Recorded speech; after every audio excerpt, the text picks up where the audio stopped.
Atlético vai sair do departamento do futebol e vai ser promovido a vitamina, porque não faz mal a ninguém. Senhoras e senhores, eu começo com uma piada para ver se a gente consegue não pensar na cagada que foi o jogo de hoje.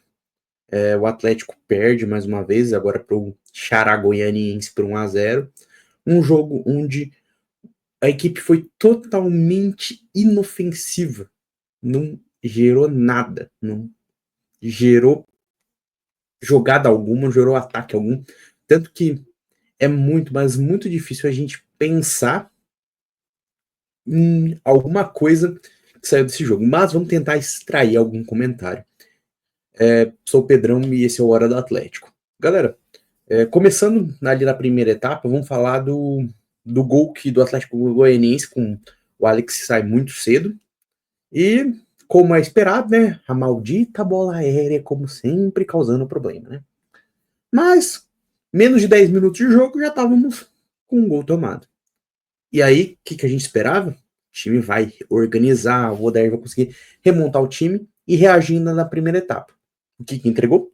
Nada. Eu tava vendo as estatísticas e esse foi o primeiro jogo do Atlético no ano que ele ficou um tempo inteiro sem uma chance de perigo. Que foi essa primeira etapa. Mais de 45 minutos sem sequer dar um risco. O goleiro do Atlético Goianiense poderia botar uma espreguiçadeira, botar um suquinho lá falando, vou tirar uma folga aqui. O Atlético simplesmente não gerou nada. É um time apático, um time que não gera nada. Depois vem a segunda etapa, já com algumas mudanças interessantes ali. Dudu conseguiu ajudar um pouco. Allan Kardec, quando entra no jogo, dá uma melhorada, sem dúvidas. Mas, ainda assim, um time apático, um time que pouco cria. E quando tenta fazer algo, é totalmente desorganizado, totalmente atrapalhado. E nessa desorganização que nasce o gol do Léo. Uma jogada rebatida, um cabeceio que bate no travessão, volta na cabeça do Léo e ele marca. Mas o juiz anula, de fato, estava pouco à frente, estava impedido. Então, naquele momento eu falei, putz, não estamos jogando nada, mas pelo menos a sorte vai ajudar a gente. E nem a sorte quis contribuir com o Atlético. Vamos para mais uma derrota.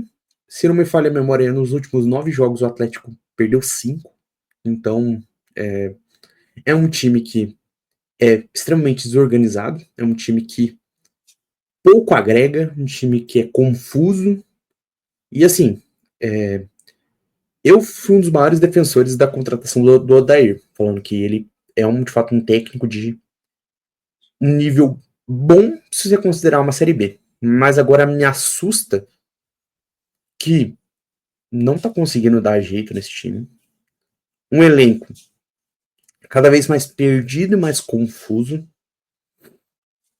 A gente tá vendo jogadores que eram cotados, como o Wellington Rato, como o Igor Vinícius, que chegariam titulares, indo para outros clubes, principalmente da parte de baixo ali da Série A, porque estão pagando ou salários melhores ou estão garantindo ali que vai permanecer em evidência numa Série A, mesmo que eventualmente acabem caindo, porque é melhor você ir para um esporte que está ali se debatendo numa Série A, mas está tentando fazer algo diferente, do que você vê o Atlético, que é 12º dentro da Série B, se não cair ainda mais posições, né?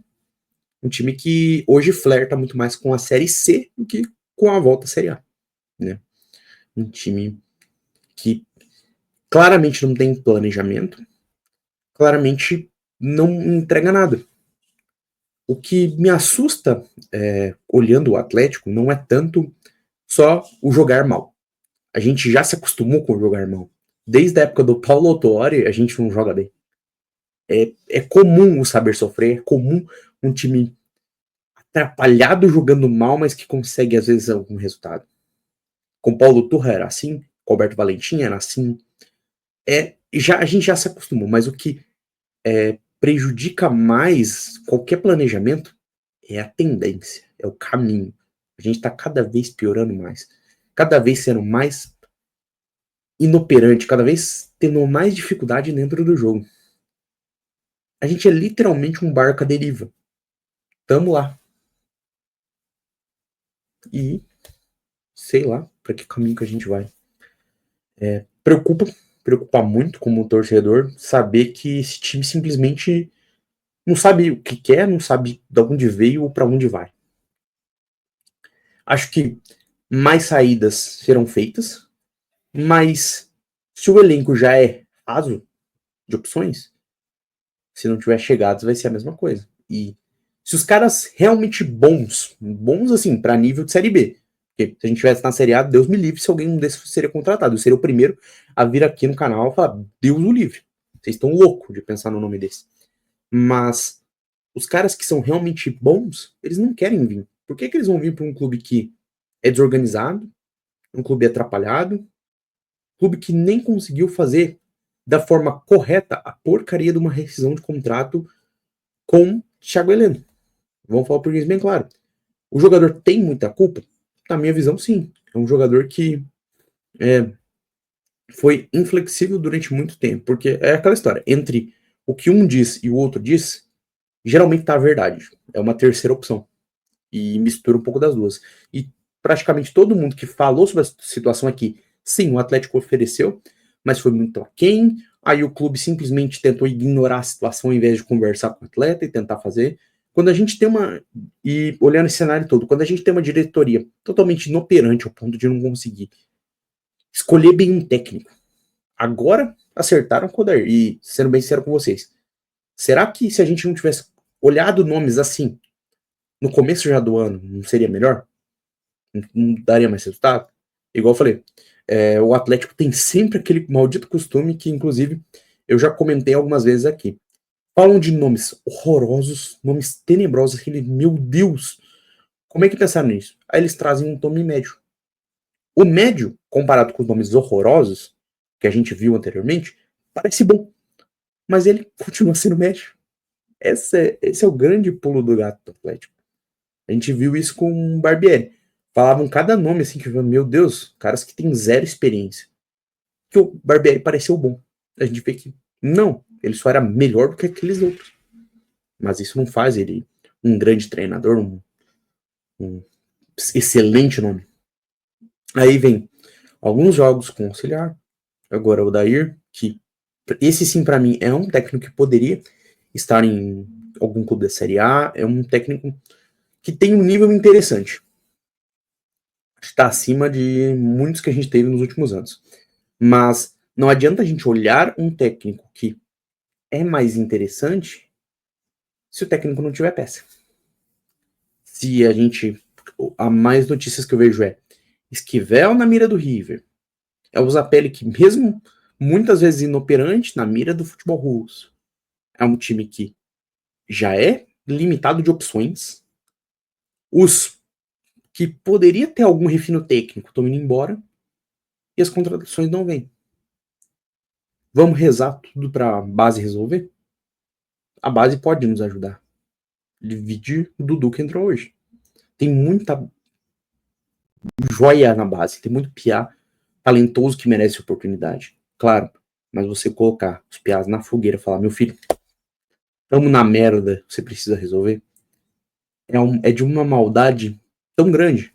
Porque quando tá na merda, lembram do piá da base, mas quando estavam conquistando tudo, não necessariamente olharam pro piá e falaram, aqui você vai ter a oportunidade de um time montado, um time estabelecido para você poder mostrar seu futebol ao invés de só chegar e resolver problema.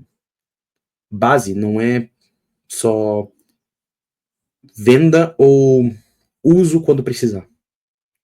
Base é processo. E para mim essa é a palavra que mais tá faltando no Atlético. Processo. Tá faltando processo, tá faltando modelo. É só ver as atrapalhadas com a liga. É só ver as atrapalhadas recentes. Agora sai do nada uma matéria que vai vir um novo patrocinador, aí o clube vai lá e diz não pro patrocinador, e diz que nem ia responder o e-mail. Gente, é uma empresa? Sim. Tem CNPJ? Sim. Responda da mesma forma. Ah, porque a empresa tem um monte de coisas questionáveis. Tá. Isso não faz com que você deva ignorar uma resposta. É o mínimo de processo. Cara, se até empresa grande responde influencer para no mínimo dizer, amigo, a gente só contrata pessoas acima de 100 mil seguidores, mas se você que tem 1.000, continue aí consumindo nossos produtos e um dia talvez. Eu já recebi esse tipo de e-mail. Cara, se uma empresa gigante, milionária consegue fazer isso, por que porcaria o Atlético não consegue responder a mínima proposta? Mesmo que seja para dizer não. Isso escancara a falta de processo. O clube não tem processo para contratar, não tem processo para se organizar, não tem nada. E quanto mais a gente acredita que pode mudar, pode acontecer uma coisa diferente, mais a gente vê dirigentes que só aparecem ali quando eles estão sendo xingados porque eles querem mostrar que estão fazendo serviço, ou em momentos para ganhar mídia. Aí a gente fala, não, solução nossa vai ser organizada. Ou torcedor no geral. Eu vejo um monte de gente da organizada que gasta mais tempo para dizer vocês estão errados, vocês estão falando que a gente defende a diretoria, brota aqui na sede, ao invés de, cara, falar, ei, tá ruim mesmo. Vamos junto ir lá e conversar? Ah, conversou recentemente. Às vezes não é suficiente. Às vezes você precisa fazer uma pressão, você precisa fazer um processo, você precisa, sei lá, vamos boicotar os jogos. A torcida não vai entrar enquanto o time não melhorar. Não sei. Mas me assusta ver esse processo de que nós, como torcedores, estamos na função de ter que resolver um problema que não foi nós que criamos. Nós continuamos apoiando, nós continuamos estando lá. Eu comprei essa camisa aqui, ok, foi na promoção, mas contribuir para o clube, contribuir para material esportivo, para Umbro. Eles ganharam dinheiro. Todo mundo está ganhando dinheiro nesse processo. É empresário que ganha dinheiro com o jogador, é dirigente que ganha suas remunerações, ou no mínimo o seu prestígio de ser um dirigente de um clube do tamanho do Atlético. E nós, torcedores, a única coisa que a gente pede é um clube competitivo, um clube aguerrido e um clube que mostre que vai dar a volta por cima. O que a gente recebe? Um clube deprimente. A gente brincava tanto da Arena Cinza, que a Arena Cinza não mostrava o Atlético. Acho que a Arena Cinza, mais do que nunca hoje, ela mostra o que é o Atlético. É um clube que tem uma gestão apática, tem alma, tem dedicação, sem processo. Nós não temos uma Arena Cinza. Nós estamos um clube cinza. Por quê? Porque tudo que representa o vermelho e preto, a força, a garra, a determinação, é afastado quando começa a questionar o status quo. Começa a questionar o que está acontecendo. Então, ou a gente muda o que está acontecendo no Atlético, ou meus amigos. Já que eu ironizava muitas vezes dizendo que o Atlético estava comprando um novo pacote de viagens para conhecer novos clubes na Série B, acho que vão estender o pacote, né? Estão querendo levar para a Série C. Mas é isso. Se vocês gostaram dessa sessão de terapia chamada Hora do Atlético, se inscreva no canal, deixe seu like. A gente tem, além do conteúdo de Atlético, tem conteúdo de Grêmio com o Kelvin, além de toda a cobertura do Super Mundial. Últimos vídeos nossos a gente fez uma cobertura de todos os grupos do Super Mundial. E é isso, meu povo. Seguimos cobrindo o que acontece de melhor no futebol mundial e pior também nos casos dos jogos do Atlético. E cá estou eu, sempre ao lado do nosso furacão, independente das circunstâncias. Até mais.